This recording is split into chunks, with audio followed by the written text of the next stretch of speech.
really liking what you do. Whatever area that you get into, even if you're the best, there's always a chance of failure. So I think it's important that you really like whatever you're doing. If you don't like it, life is too short. If you like what you're doing, you think about it even when you're not working. It's something that your mind is drawn to. And if you don't like it, you just really can't make it work, I think.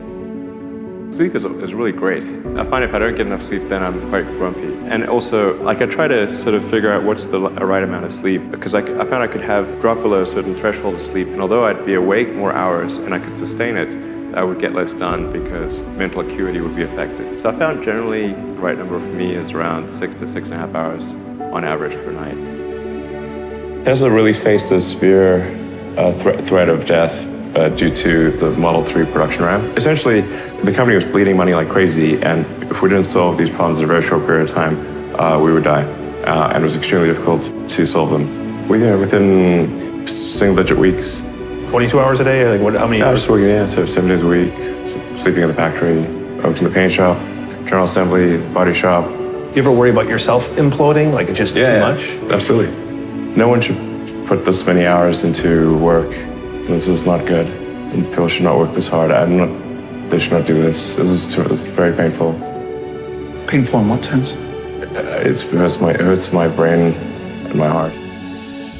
If you're creating a company or if you're joining a company, the most important thing is to attract great people. So either join a group that's amazing, that you really respect, or if you're building a company, you've got to gather great people. I mean, all a company is a group of people that have gathered together to create a product or service. And so depending upon how talented and hardworking that group is, and the degree to which they're focused cohesively in a good direction, that will determine the success of the company. So do everything you can to gather great people.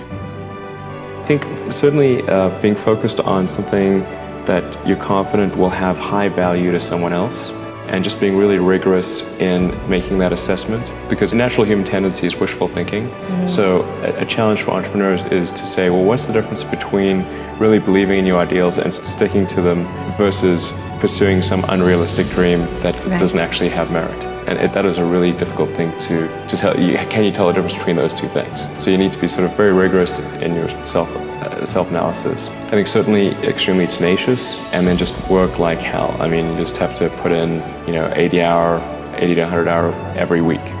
All those things improve the odds of success. If other people are putting in 40-hour work weeks and you're putting in 100-hour work weeks, then even if you're doing the same thing, you know that you will achieve in 4 months what it takes them a year to achieve.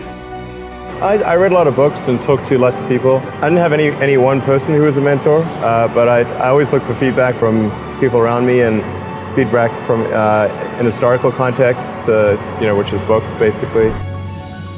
You want to embark on something, it's desirable to figure out if success is at least one of the possibilities. For sure, failure is one of the possibilities, but ideally you want to try to bracket it and say success is in the envelope of outcomes. And I wasn't quite sure if that was the case. I mean, I think success on an academic level would have been quite likely, because you can publish some useless paper, and most papers are pretty useless. So it could have been one of those outcomes where you add some leaves to the tree of knowledge, and that leaf is, nope, it's not possible. So that was one path, and I was prepared to do that, but then the internet came along, and it's like, okay, the internet, I'm pretty sure success is one of the possible outcomes, and it seemed like I could either do a PhD and watch the internet happen, or I could participate and help build it in some fashion.